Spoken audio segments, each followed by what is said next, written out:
it is for us to find out who these folks are, and you probably know them anyway, so we hope that this is, as we go along, sort of a streamlined process where it takes one call from Maida and you can sort of bring all the players on board to help out with this. And when you get back to your communities, if people don't know already, you may want to let everyone know that you've joined this community, this program, and that these folks in the community may one day get a phone call from somebody, from you or maybe from Maida or from Tom, and just to kind of prep them to receive those calls, and that way it just, I've said before to some of you, who've heard me before, that it's our business is all about speed.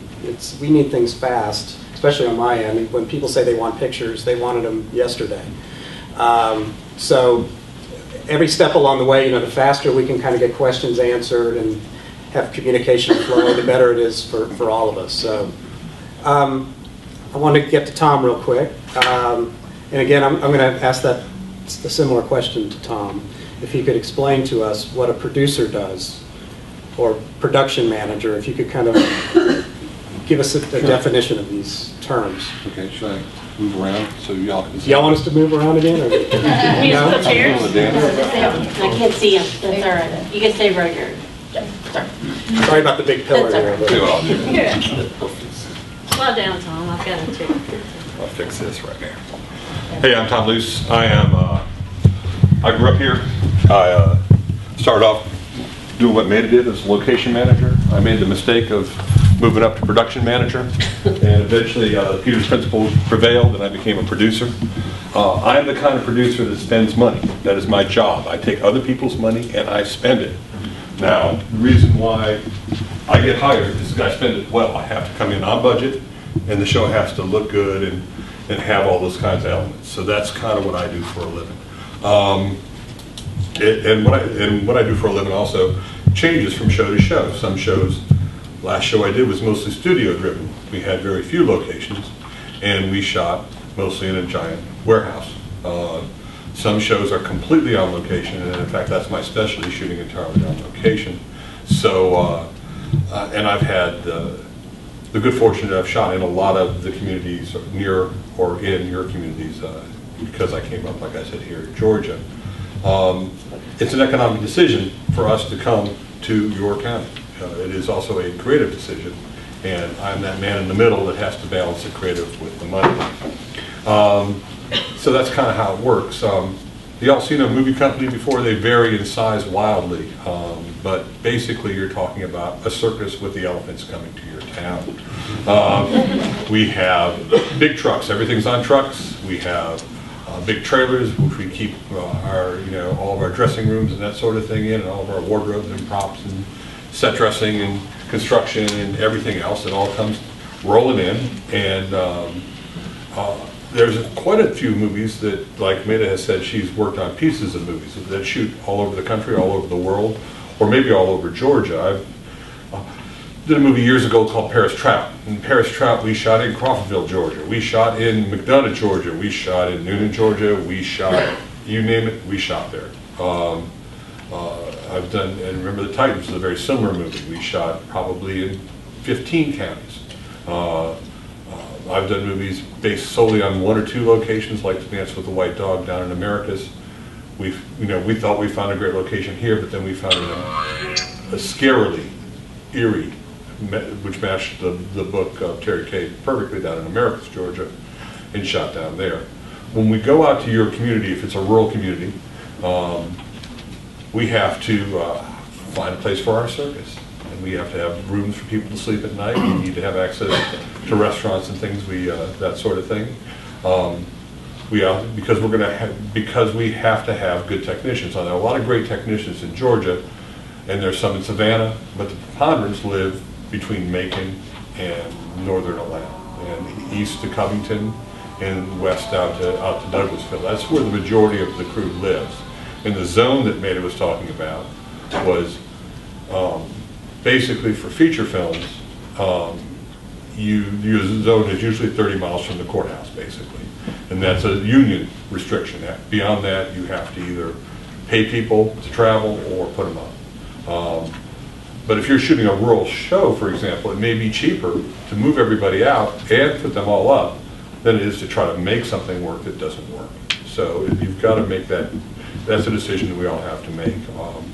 What do we look to you all for when we come to a show? Well, I may have a period film. I've done this before, where I've gone into a town and dirted all the roads in the town, and put horses and buggies out and redressed every storefront. We'll probably look for a town that is going to be conducive to that. Obviously, that looks more period than others. Other locations, so we would need cooperation from your traffic people in the town, or the local DOT person. We'll need cooperation from the police, and often hire the police. If we have, let's say, barrel fires on the street, we'll need permission from your fire department. We'll need to have road closures. We'll have all sorts of things that we impact that way. We'll want to have access to good local building materials. Everything from going to the local hardware store or lumber yard to finding old barns that people don't want anymore, that we tear down and use that wood because it looks so fantastic. All sorts of strange impacts we'll have, and even weirder requests that you will get from us. So just be aware that's kind of how that happens. And you already have too. Yeah. I'm the one that sends the crazy emails out, so I've already seen some of the things we've been looking for. That's kind of it in a nutshell. We oftentimes will look for a local liaison that we may hire, PAs, that sort of thing. Certainly extras, for the show. We'll have a big need for that in lots of cases. Local seamstresses, local vendors of for food or different things. We have a pretty big impact on the community as far as that goes, and it's kind of like we are on a different plane than you. We intersect with you for a little while. We just drop into your world, and we have, like I said, we are the circus with the elephants. We're coming in here and we are having a big presence, and then we go away, and we always clean up our mess afterwards and leave you all going, that's kind of interesting. So that's kind of the drill of what I do and why I do it. Very good. Yeah. You covered the next question I had for you just beautifully. Okay, good. So you can sit down now. Yeah. Sort of going off what Tom was just saying about local resources. For those of you that don't know, we have a source book that we send out to our clients. It's the Georgia Film and Video Source Book. It's published by a company called Oz Publishing. And it's sort of the Bible, I guess you could say, of our local resources and crew. And if you want to look at it, sort of to get an idea of what the industry typically needs and see if there's something in your community that you might be able to offer up to someone who's going to shoot there. The web address is ozonline.tv, like Wizard of Oz, online.tv. And they publish books across the United States, so when you're there you just look for the Georgia Film Sourcebook icon and click on that, and it has a table of contents, and you can just kind of look through that and get some ideas of what the industry typically requires, the different departments, the different resources. It's a good tool to use. So now, I'm going to turn to Pam. Thank you. And I just wanted you to talk about some of the projects that have been scouting your area and some of the questions that you've gotten, things you've helped them with. Sure. Welcome aboard. This is and has been an incredible experience. We're from Coweta County, and Noonan is our heart. Sonoy is also one of my featured communities.